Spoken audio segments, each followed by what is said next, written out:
Muito antes de Portugal existir, milhares de anos atrás, a Península Ibérica era um mosaico de povos e línguas. Não falavam uma só língua, mas várias, cujos ecos ainda hoje se podem, com dificuldade, detectar. Entre estes povos estavam os iberos, os tartéssicos e os lígures, entre outros. Contudo, na região que hoje é Portugal, habitavam também os lusitanos, um povo cuja língua, apesar de indo-europeia, permanece um enigma. Essas línguas, hoje quase todas perdidas, formam o que chamamos de substrato, a camada linguística mais antiga sobre a qual outras se foram depositando. Eram as vozes originais da terra, as primeiras palavras que ecoaram nos vales e montanhas que um dia viriam a ser Portugal. A única língua pré-romana que resistiu a todas as invasões e sobrevive até hoje é o basco, o euskara, falado no norte de Espanha e sudoeste de França. Esta língua misteriosa não tem parentesco conhecido com nenhuma outra no mundo e serve como uma janela para esse passado remoto e linguisticamente diverso. Se esta viagem pela história da língua vos fascina, ajudem este canal a crescer. A meta é alcançar os 15.000 subscritos antes do final do ano. Deem gosto, subscrevam e tornem-se também membros deste canal. A Península Ibérica não ficou isolada. Por volta do século VII a.C., um povo guerreiro e tecnologicamente avançado começou a migrar pela Europa e instalou-se aqui, os celtas. Eles atravessaram os Pirineus e instalaram-se em vastas áreas da Península Ibérica e trouxeram consigo a sua língua, da família indo-europeia, que se misturou com as línguas locais. Desta fusão nasceram os celtiberos. Muitas palavras do nosso dia-a-dia, especialmente ligadas à terra e à natureza, como carvalho, bétula ou légua, e nomes de lugares como Braga, de Bracara Augusta, ou Coimbra, de Conímbriga, têm raízes celtas. Eles não foram os únicos. Fenícios e gregos, grandes comerciantes do Mediterrâneo, estabeleceram feitorias na costa sul e trouxeram também as suas palavras e o seu alfabeto, enriquecendo ainda mais o caldeirão linguístico peninsular, embora a sua influência linguística direta no português seja menor. Este período pré-romano foi, portanto, uma época de grande diversidade, onde múltiplas culturas e línguas coexistiam e se influenciavam mutuamente. No século III a.C., uma nova potência militar e cultural desembarcou na península, Roma. A sua chegada marcou o início de uma viragem linguística sem precedentes. Os romanos, com as suas legiões e a sua organização superior, conquistaram todo o território ao longo de 200 anos. E com eles trouxeram a sua língua, o latim. Mas atenção, não era o latim dos livros de Cícero ou Virgílio, o chamado latim clássico, que era uma língua literária e formal. A língua que se espalhou verdadeiramente pela península, falada pelos soldados, colonos e comerciantes, foi o latim vulgar. Era uma versão mais simples, dinâmica e popular, cheia de expressões do dia-a-dia. Foi esta forma de latim que se impôs sobre as línguas locais. As línguas nativas, com exceção do basco, foram lentamente desaparecendo, mas não sem antes deixarem a sua marca no latim que aqui se falava, influenciando a sua pronúncia e vocabulário. É crucial entender a diferença entre estas duas formas de latim. O latim clássico era a norma culta, a língua da escrita, da administração imperial e da alta literatura.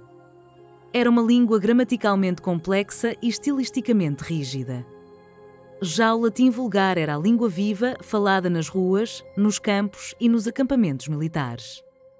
Estava em constante mudança, simplificando as declinações dos nomes, os casos gramaticais, preferindo o uso de preposições e desenvolvendo novas palavras e construções.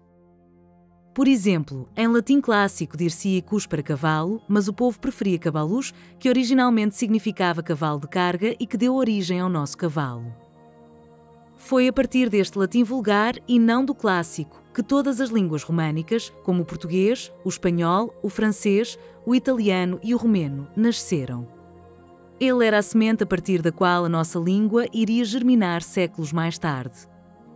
Com o enfraquecimento do Império Romano, a partir do século V d.C., a Península Ibérica foi invadida por vários povos germânicos.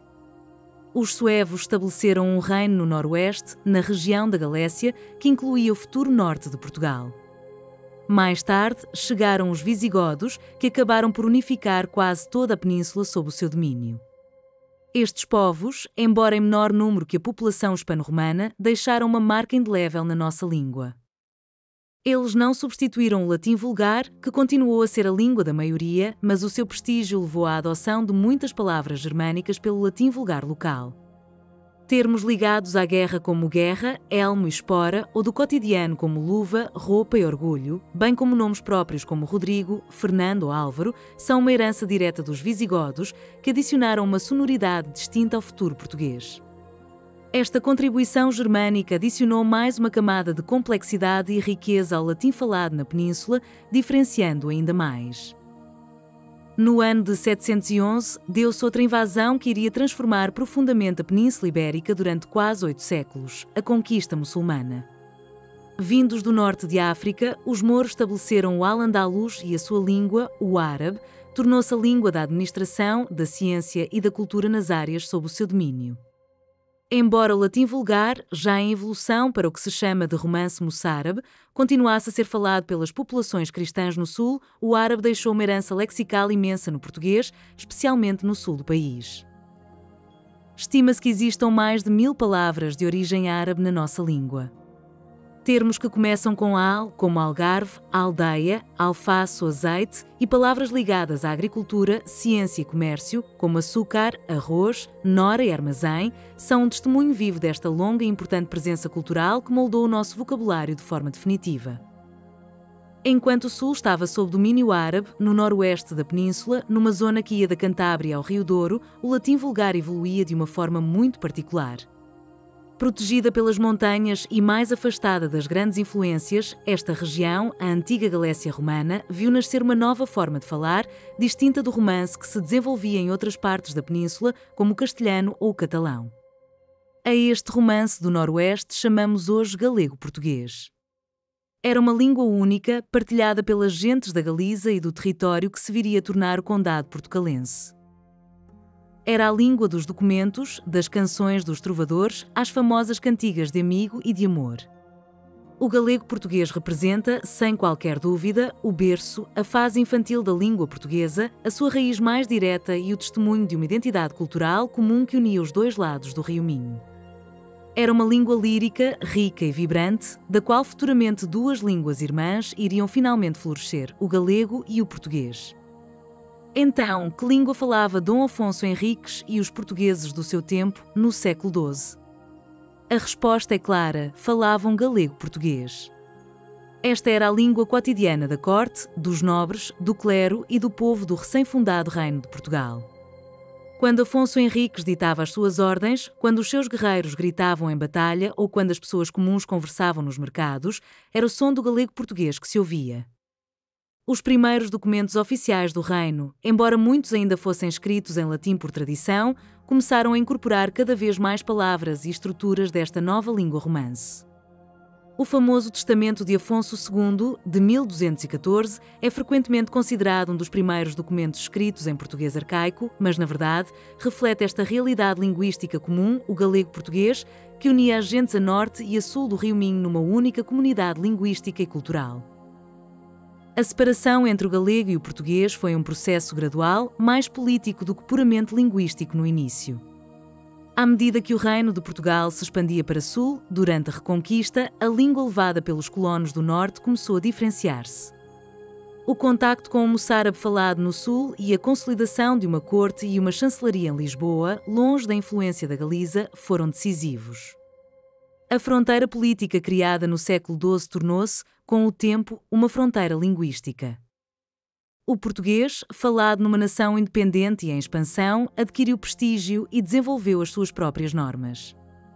O galego, por outro lado, ficou sob a crescente influência do reino de Castela da sua língua, o castelhano, o que levou a um período de estagnação literária. No século XIV, as diferenças já eram notórias e, no século XV, podemos afirmar que o português se tinha autonomizado de vez, tornando-se uma língua com gramática e identidade próprias, distinta da sua irmã galega. Antes da sua expulsão em 1497, as comunidades judaicas, sefarditas, em Portugal falavam, em termos sociais, o português da sua época. Contudo, entre si, desenvolveram uma variante linguística conhecida como judeu-português, que misturava a estrutura do português arcaico com muitos hebraísmos e era frequentemente escrita com caracteres hebraicos. Após a expulsão, levaram esta língua consigo para as comunidades da diáspora em locais como Amsterdão ou Hamburgo, onde sobreviveu por séculos. A sua influência direta no português moderno é subtil e objeto de debate académico, mas acredita-se que certas expressões e palavras do léxico popular, particularmente em calão, possam ter raízes neste contacto linguístico profundo. A partir do século XV, a língua portuguesa embarcou nas caravelas e viajou para o mundo. E assim, de um emaranhado de línguas tribais e do latim falado pelos soldados romanos, nasceu, evoluiu e espalhou-se pelo mundo a língua portuguesa. Os descobrimentos e a formação do Império Português levaram a língua portuguesa à África, à Ásia e à América. Este contacto com povos de África, da Ásia e da América não foi unilateral. O português deu, mas também recebeu. Este processo teve um duplo efeito.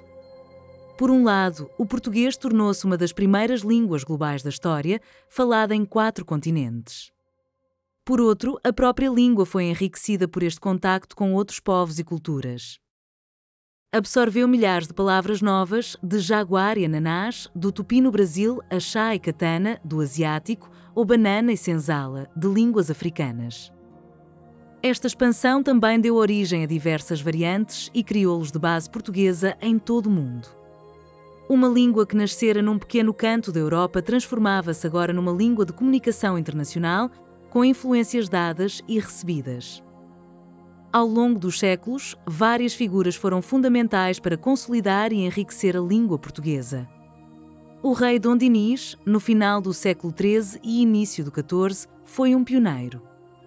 Ao decretar que o português, e não o latim, fosse usado nos documentos oficiais do reino, elevou o estatuto da língua vulgar e impulsionou a sua padronização.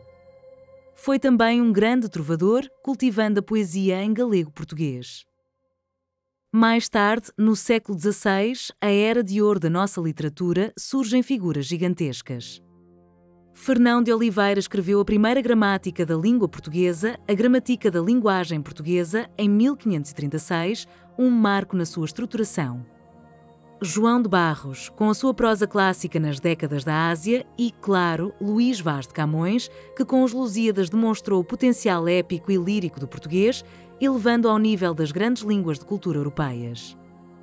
A língua portuguesa nunca se fechou a influências externas. Nos séculos XVIII e XIX, a cultura francesa tornou-se modelo para toda a Europa e Portugal não foi exceção. Uma vaga de galicismos invadiu a língua, especialmente no vocabulário da moda, da gastronomia e do luxo. Palavras como chique, menu, hotel, garçom e abajur foram adotadas e integradas. A partir de meados do século XX e de forma avassaladora nos dias de hoje, a influência dominante passou a ser a da língua inglesa, impulsionada pela tecnologia, pelo cinema e pela globalização. Termos como futebol, computador, internet, stress e marketing tornaram-se parte do cotidiano. No século XX, com a crescente comunicação entre Portugal e o Brasil, a maior nação de língua portuguesa, surgiu a necessidade de unificar a escrita. Esta necessidade levou a várias reformas ortográficas, culminando no controverso Acordo Ortográfico de 1990. O objetivo era criar uma única ortografia oficial para todos os países de língua portuguesa, facilitando o intercâmbio cultural e fortalecendo a posição do português no mundo. Hoje, o português é a língua oficial de 9 países e um idioma vibrante, com múltiplas variantes e sotaques, desde o europeu ao brasileiro, passando pelos africanos. Uma língua que nasceu num pequeno retângulo da Europa e que se tornou um património partilhado por mais de 250 milhões de pessoas. Obrigado por assistirem. Deem gosto no vídeo, comentem o que acharam, ajudem-nos a chegar à meta dos 15 mil subscritos e tornem-se membros deste canal para apoiarem diretamente a criação de mais conteúdo como este.